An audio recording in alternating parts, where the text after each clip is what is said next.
इधर सोमवार सुबह से ही जम्मू व कश्मीर घाटी के कई इलाकों में भारी बर्फबारी और बारिश हो रही है, जिसके चलते ठंड बढ़ रही है और तापमान में लगातार गिरावट हो रही है। सुबह से ही पहाड़ी इलाकों में बर्फबारी और मैदानी इलाकों में भारी बारिश हो रही है।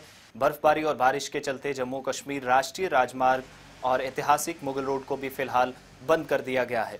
बर्फबारी के बाद लोगों ने गर्म कपड़े एक बार फिर से निकाल लिए हैं और ऐसे में लोगों को मुश्किलें तो आ रही हैं, लेकिन दूसरी ओर सैलानियों की संख्या में इजाफा होने की उम्मीद जताई जा रही है। बता दें कि मौसम विभाग ने पहले से ही बर्फबारी और बारिश की आशंका जताई थी और कुछ दिन के सूखे के बाद फिर से राज्य में बारिश और भारी बर्फबारी शुरू हो चुकी है।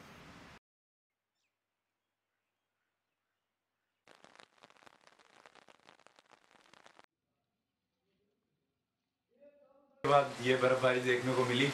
एक्चुअली समर ही आ गया था, मतलब गर्मियाँ ही आ गई थी, तब भी एंड होने को आ गया था और कोई बर्फ कोई बारिश नहीं। बट अचानक से ये स्नोफॉल जो देखने को मिला, ये हमें काफ़ी एक्साइट कर गया।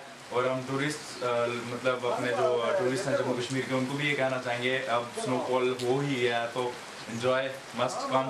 पटनीटॉप जो बहुत अच्छी डेस्टिनेशन है हमारे यहाँ, वहाँ आना चाहिए, उन्हें भी एंजॉय करना चाहिए स्नोफॉल को। हम भी एंजॉय कर रहे हैं, बारिश में बाहर घूम रहे हैं। एक बार फिर जम्मू कश्मीर में बर्फबारी ने दस्तक दे दिए हैं। वहीं जम्मू खिते की बात करें तो जिला रामबन के बनिहाल और जौहर सुरंग पर बर्फबारी के बाद जम्मू श्रीनगर राष्ट्रीय राजमार्ग को बंद कर दिया गया है। हम आपको बता दें कि बर्फबारी के बाद जो है यातायात पूरी तरह से प्रभावित हुआ है। वहीं उधमपुर और नगरोटा में वाहनों को रोक दिया गया है जब तक मौसम साफ नहीं हो पाता है। हम आपको बता दें कि बर्फबारी के साथ साथ लैंडस्लाइड की भी घटनाएं सामने आ रही हैं। पंठियाल के क्षेत्र में पहाड़ से पत्थर गिरने की वजह से भी काफ़ी यातायात प्रभावित हुआ है। अब देखना ये होगा कि मौसम कब तक साफ हो पाता है।